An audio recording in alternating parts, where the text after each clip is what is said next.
İlkay Gündoğan tem 34 anos, está no Barcelona e o Flamengo teria demonstrado interesse em contratá-lo.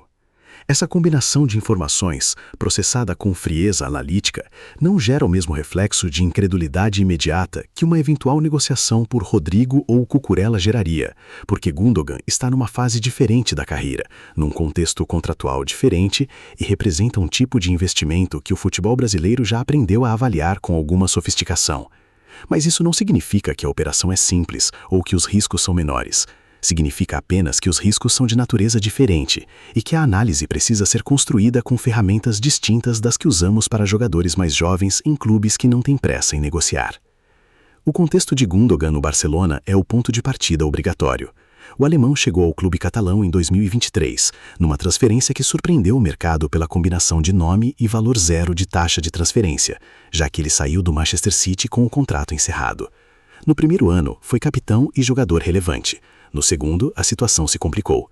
O Barcelona, numa das suas crises financeiras recorrentes, precisou gerir a folha salarial com critérios que não respeitaram necessariamente a hierarquia esportiva, e Gündoğan foi um dos afetados por essa dinâmica. Houve um retorno temporário ao City, voltou ao Barcelona e o cenário atual é de um jogador experiente num clube que ainda não sabe exatamente o que quer fazer com ele no médio prazo. Essa instabilidade, lida pela ótica do Flamengo, é uma janela, não uma garantia, mas uma janela real que merece ser examinada com seriedade.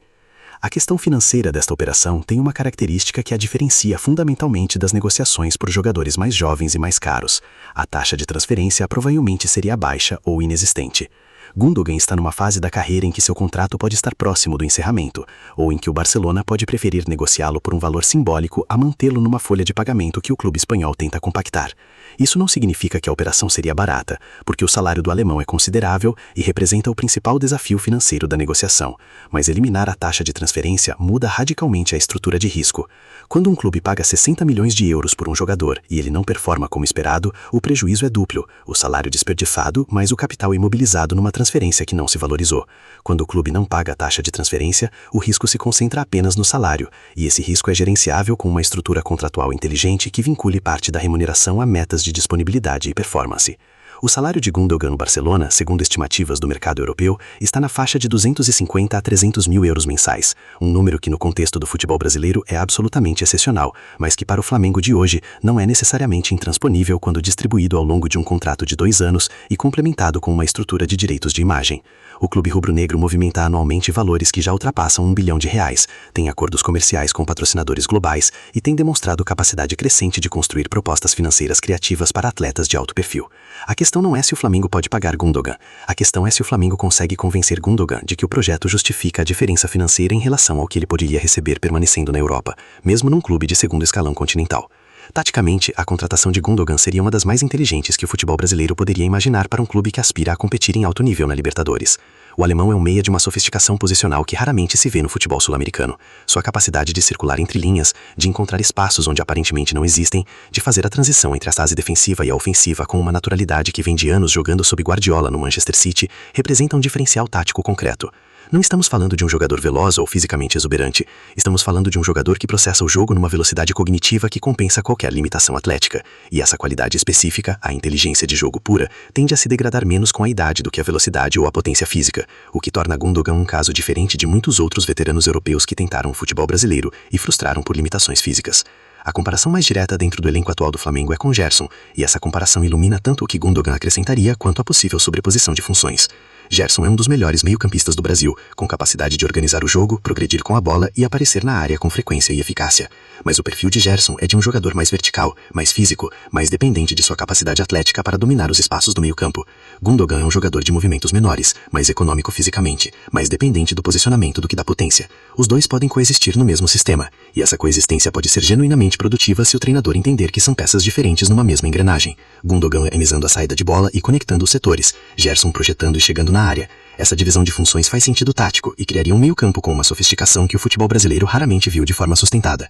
O risco físico com Gundogan é real, mas diferente do que se imagina à primeira vista. Ele não tem um histórico de lesões graves recorrentes, o que é um ponto positivo. O que ele tem é a limitação natural de um atleta de 34 anos que já acumula um volume extraordinário de jogos ao longo de mais de 15 anos de futebol europeu de alto nível. Seu corpo foi submetido a uma carga que poucos atletas experimentam, e a recuperação entre jogos, a capacidade de manter intensidade num calendário denso e a resistência a pequenas lesões musculares são questões que o departamento médico do Flamengo precisaria avaliar com rigor antes de qualquer comprometimento financeiro. O Brasileirão tem uma característica específica que prejudica particularmente jogadores dessa faixa etária.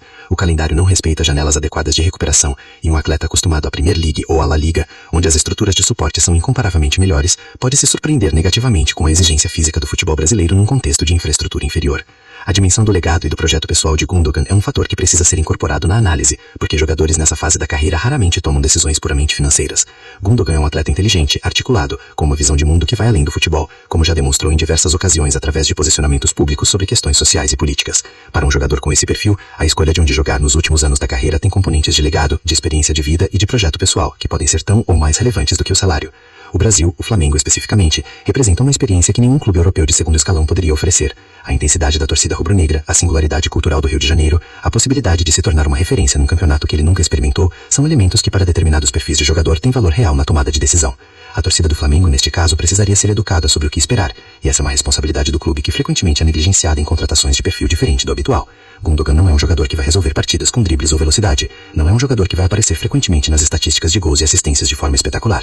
É um jogador cujo valor se manifesta em coisas menos visíveis ao olho não treinado, na posição que ele ocupa antes de receber a bola, na decisão que ele toma em 2 toques quando outros precisariam de 5, na pressão coordenada que ele organiza quando o time não tem a posse. Se a torcida chegar à contratação esperando um jogador de impacto imediato e visível, a frustração é quase garantida nos primeiros meses. Se o clube comunicar corretamente o que Gundogan representa taticamente, a recepção pode ser mais paciente e a avaliação mais justa. Existe um paralelo interessante com a contratação de Diego, o meia que o Flamengo trouxe do Werder Bremen anos atrás, e que se tornou um dos jogadores mais amados da história recente do clube. Diego chegou como um meia europeu com um futebol técnico e sofisticado, e precisou de um período de adaptação antes de mostrar seu real valor.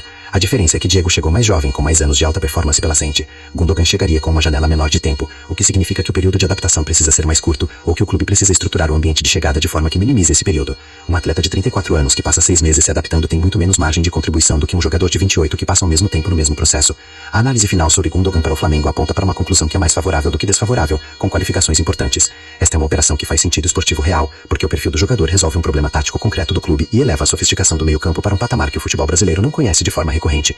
É uma operação financeiramente viável, porque a ausência provável de taxa de transferência reduz o risco de capital imobilizado e concentra o investimento no salário, que é gerenciável com uma estrutura contratual inteligente. E é uma operação com potencial de retorno comercial e de imagem que, embora menor do que contratações de jogadores mais jovens e mais famosos, é real e mensurável. Os riscos existem e são sérios. A idade do atleta, a adaptação ao calendário brasileiro, a gestão de expectativas de uma torcida que cobra resultados imediatos. Mas são riscos que um clube bem gerido consegue mitigar com planejamento. Se o Flamengo entrar nessa negociação com clareza sobre o que está comprando, com um contrato estruturado de forma inteligente e com um projeto tático que use Gundogan nas funções corretas, essa pode ser uma das contratações mais inteligentes da história recente do futebol brasileiro, não pela grandiosidade do nome, mas pela precisão cirúrgica com que resolveria um problema específico no momento específico.